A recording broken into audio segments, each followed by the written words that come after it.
USS Nimitz. We have a new intel source on Iceland, codenamed Beagle, Toland reported.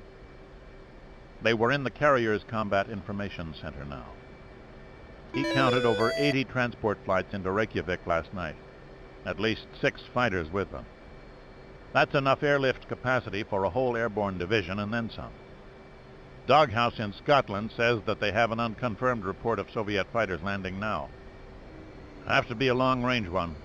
Foxhound, maybe a Fulcrum, Cag said. If they have them to spare.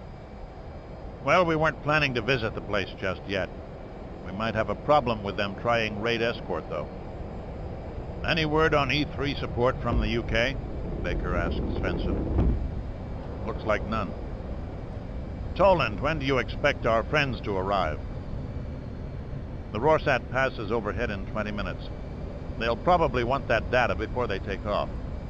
They could take off at any time after that, Admiral. If the backfires tank up partway down and proceed at max power, 2 hours. That's worst case. More likely 4 to 5 hours.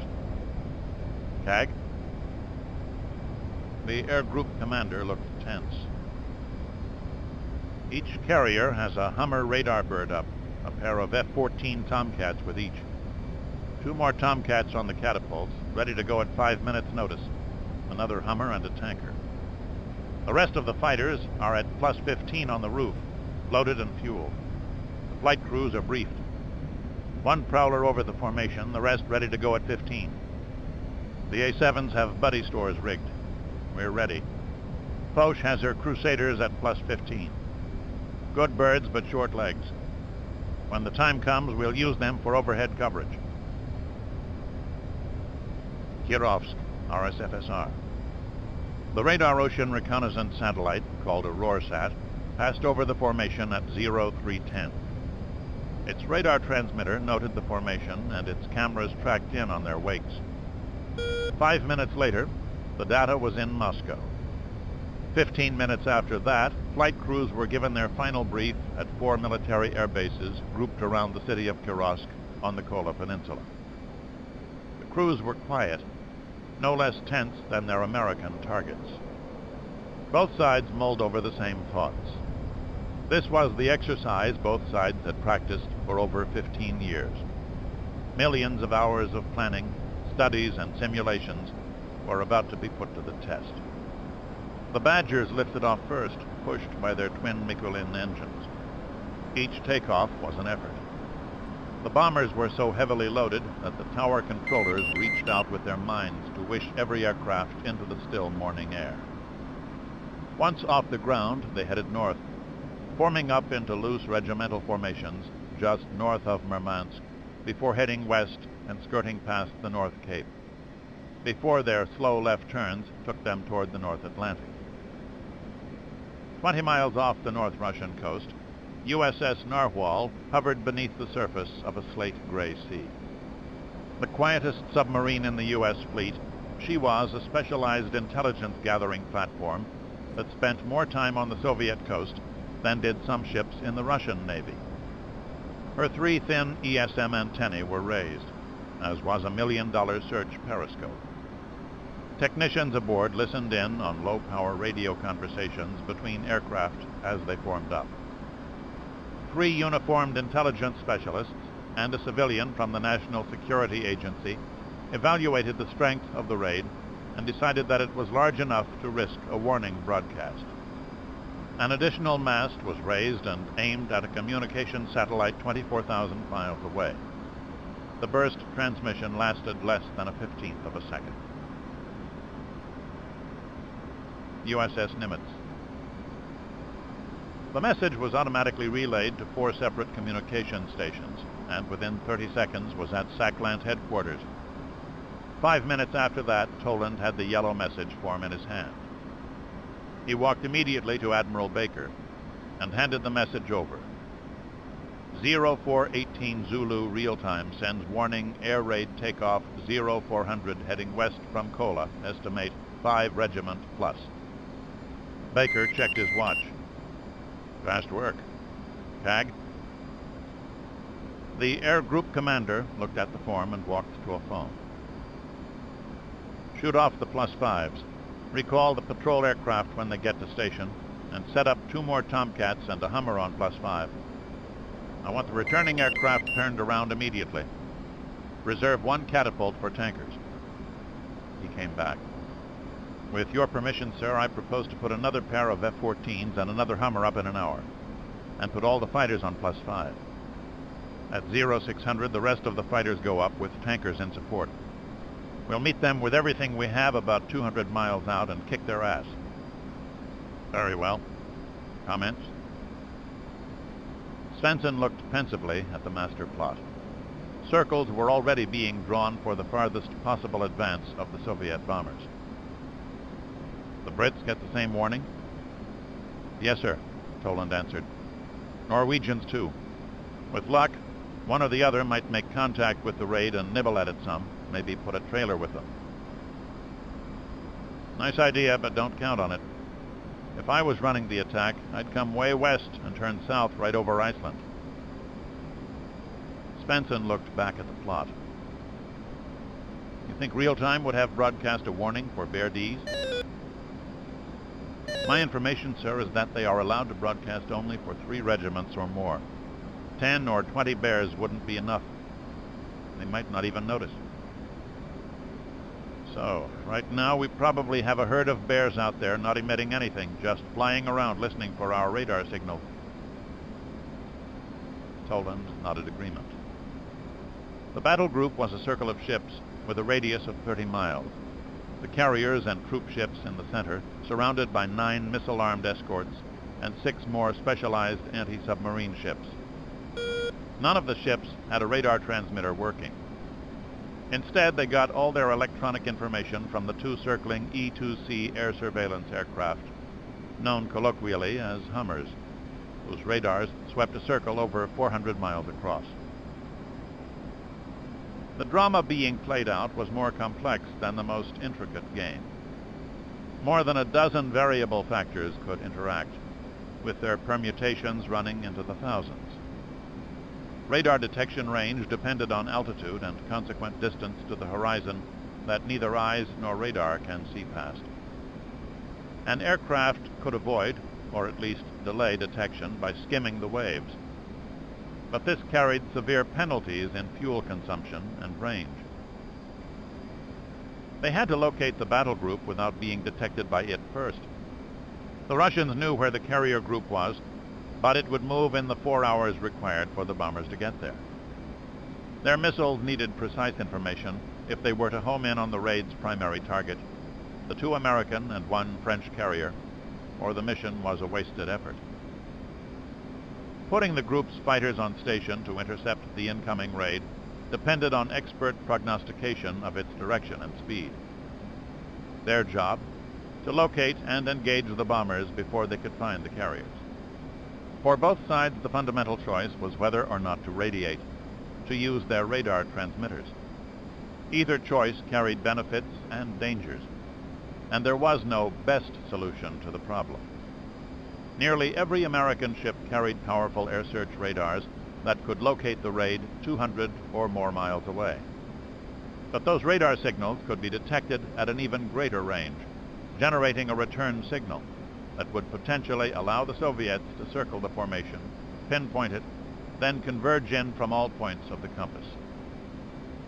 The game was hide and seek, played over 1 million square miles of ocean. The losers died. North Atlantic.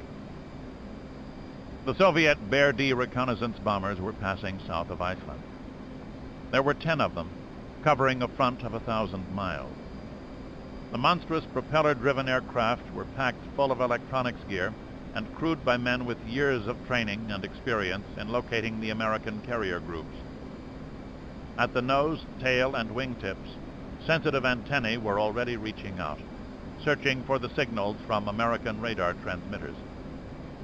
They would close on those signals, chart them with great care, but remain forever outside the estimated detection radius. Their greatest fear was that the Americans would use no radar at all, or that they would switch their sets on and off at random intervals and locations. which posed the danger of the Bears blundering directly into armed ships and aircraft. The Bear had 20 hours of endurance, but the penalty for it was virtually no combat capability. It was too slow to run from an interceptor and had no ability to fight one. "We have located the enemy battle force," the crew's bitter joke ran. "Do svidania, Rodina." But they were a proud group of professionals. The attack bombers depended on them, as did their country. 800 miles north of Iceland, the Badgers altered their course to 180, due south at 500 knots. They had avoided the still dangerous Norwegians, and it was not thought that the British would reach this far out. These air crews kept a nervous watch out their windows nevertheless, their own electronic sensors fully operative and under constant scrutiny. An attack by tactical fighters against Iceland was expected at any time, and the bomber crews knew that any NATO fighter pilot worthy of his name would instantly jettison his bomb load for a chance at air-to-air combat with so helpless a target as a 20-year-old Badger. They had reached the end of their useful lives. Cracks were developing in the wings. The turbine blades in their jet engines were worn, reducing performance and fuel efficiency. 200 miles behind them, the backfire bombers were finishing their refueling operations. The Tu-22Ms had been accompanied by tankers, and after topping off their tanks, they headed south, slightly west of the Badger's course track. With an AS-6 Kingfish missile hanging under each wing, the backfires too were potentially vulnerable. But the backfire had the ability to run at high Mach numbers and stood a fair chance at survival, even in the face of determined fighter opposition.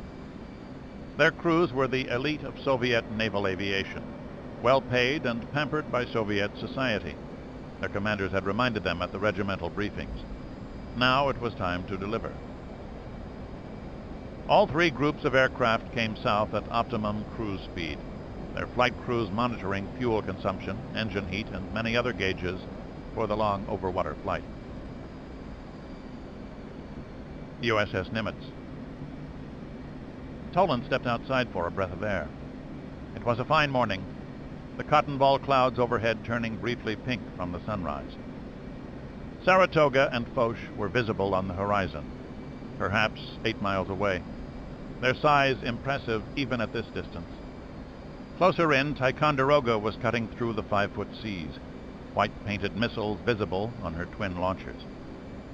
A few blinker lights traded signals. Otherwise, the ships in view were gray shapes without noise, waiting.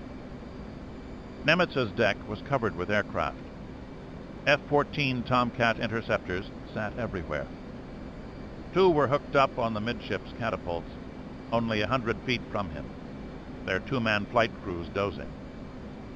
The fighters carried Phoenix long-range missiles. The attack bombers carried Buddy store tanks instead of weapons. They'd be used to refuel the fighters in flight, enabling them to remain aloft an extra 2 hours. Deck crewmen in multicolored shirts scurried about, checking and rechecking the aircraft. Carrier began turning to port, coming around into the westerly wind in preparation for launching aircraft. He checked his watch, 0558. Time to get back to CIC. The carrier would go to general quarters in 2 minutes. The intelligence watch officer took one more breath of fresh sea air and wondered if it would be his last. North Atlantic. "Contact," the technician said over the Bear's interphone. "Signals indicate an American airborne radar transmitter, carrier type." "Give me a bearing," the pilot commanded. "Patience, Comrade Major." The technician made an adjustment on his board. His radio interferometers timed the signals as they arrived at antennae arrayed all over the aircraft. "Southeast. Bearing to signal is 131. Signal strength 1. He is quite distant. Bearing is not changing as yet. I recommend we maintain a constant course for the present." The pilot and co-pilot exchanged a look, but no words. Somewhere off to their left was an American E-2C Hawkeye radar aircraft. A flight crew of 2, a radar intercept officer, and 2 radar operators. It could manage the air battle for over 100 enemy aircraft, could vector a missile-armed interceptor in at them within seconds of detection. The pilot wondered just how accurate his information was on the Hawkeye's radar. What if they had already detected his bear? He knew the answer to that. His first warning would come when he detected the fire control radar of an American F-14 Tomcat heading right at him. The bear held course 180 while the plotting officer tracked the change in bearing to the radar signal. In 10 minutes, they might just have an accurate fix. If they lived that long. They would not break radio silence until they had a fix. "I have it," the plotting officer reported. "Estimate distance to contact is 650 kilometers. Position 47 degrees 9 minutes north, 34 degrees 50 minutes west." "Get it out," the pilot ordered. A directional HF antenna in the aircraft's tail fin turned within its housing and radioed the information to the raid commander, whose Bear Command aircraft was 100 miles behind the snoopers. The raid commander compared this datum with that from the reconnaissance satellite. Now he had 2 pieces of information. The Americans' position 3 hours ago was 60 miles south of the estimated plot for the Hawkeye. The Americans probably had 2 of them up, northeast and northwest of the formation. That was normal fleet doctrine. So the carrier group was right about here. The Badgers were heading right for it. They would encounter the American radar coverage in 2 hours. Good, he said to himself. Everything is going according to plan. USS Nimitz. Toland watched the aircraft plot in silence. The radar picture from the Hawkeyes was being transmitted to the carrier by digital radio link, enabling the battle group commander to follow everything. The same data went to the Group Air Defense Boss on Ticonderoga and every other ship fitted with the Naval Tactical Data System. That included the French ships, which had long since been equipped to operate closely with the U.S. Navy. So far, there was nothing to be seen except the tracks of American military and commercial aircraft ferrying men and supplies across the ocean, and dependents back to the States. These were beginning to swing south. Warned that an air battle was possible, the pilots of DC-10s and C-5As were prudently keeping out of the way, even if it meant having to land and refuel on the way to their destinations. The group's 48 Tomcat interceptors were now mostly on station, spread in a line 300 miles across. Each pair of Tomcats had a tanker aircraft in attendance. The attack birds, Corsairs and Intruders, carried oversized fuel tanks with refueling drogues attached. And one by one, the Tomcats were already beginning to top off their fuel tanks from them. Soon the Corsairs began returning to their carriers for refills. They could keep this up for hours. The aircraft remaining on the carriers were spotted on the decks for immediate takeoff. If a raid came in, they would be shot off the catapult at once to eliminate the fire hazard inherent in any type of aircraft. Toland had seen all this before, but could not fail to be amazed by it. Everything was going as smoothly as a ballet. The aircraft loitered at their patrol stations, tracing lazy, fuel-efficient circles in the sky. The carriers were racing east now at 30 knots to make up the distance lost during launch operations. The Marines' landing ships, Saipan, Ponce, and Newport, could make only about 20 knots, and were essentially defenseless. East of the group, carrier S-3A Viking and landing-based P-3C Orion anti-submarine aircraft were patrolling for Soviet submarines. They reported to the group ASW commander on the destroyer Caron. There was as yet nothing for anyone to direct his frustration against. The old story known to all fighting men. You wait. North Atlantic. The raid commander was rapidly accumulating data. He now had positions on 4 American Hawkeyes. The first 2 had barely been plotted when the second pair had showed up, outside and south of the first. The Americans had unwittingly given him a very accurate picture of where the battle group was, and the steady eastward drift of the Hawkeyes gave him course and speed. His bears were now in a wide semicircle around the Americans, and the Badgers were 30 miles north of American radar cover, 400 miles north of the estimated location of the ships. Send to Group A. Enemy formation at grid coordinates 456-810. Speed 20. Course 100. Execute attack plan A at 0615 Zulu time. Send the same to Group B. Tactical control of Group B switches to Team East coordinator. The battle had begun. The Badger crews exchanged looks of relief. They had detected the American radar signal 15 minutes before, and knew that each kilometer south meant a greater chance that they would run into a cloud of enemy fighters. Aboard each aircraft, the navigator and bombardier worked quickly to feed strike information into the Colt missiles slung under each wing. 800 miles to their southwest, the backfire crews advanced their front strike, plotting a course to the datum point supplied by the raid commander. Having circled far around the American formation, they would now be controlled by the strike officer aboard the first Bear to make electronic contact with the Hawkeyes. They had a solid fix on the NATO formation, but they needed better if they were to locate and engage the carriers. These crews were not relieved, but excited. Now came the challenging part. The battle plan had been formulated a year before and practiced, over land exclusively, 5 times. 4 times it had worked.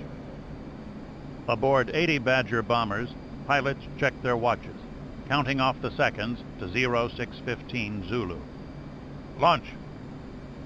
The lead Badger launched 8 seconds early. First one, then the second aircraft-shaped Colt dropped free of its pylon, falling several hundred feet before their turbojet engines ran up to full power. Running on autopilot, the Colts climbed back to 30,000 feet and cruised on south at 600 knots indicated airspeed. The bomber crews watched their birds proceed for a minute or two. Then each of the bombers turned slowly and gracefully for home, their mission done. 6 Badger J standoff jamming aircraft continued south. They would stay 60 kilometers behind the Colts. Their crews were nervous but confident. It would not be easy for American radar to burn through their powerful jammers, and in any case the Americans would soon have many targets to concern them. The Colts continued on, straight and level. They carried their own electronic equipment, which would be triggered automatically by sensors in their tail fins. When they entered the theoretical arc of the Hawkeye's radar range, transponders in their noses clicked on. USS Nimitz. Radar contacts. Designate Raid 1, bearing 349er, range 460 miles. Numerous contacts. Count 140 contacts, course 175, speed 600 knots. The master tactical scope plotted the contacts electronically, and a pair of plexiglass plates showed another visual display. So, here they come, Baker said quietly. Right on time.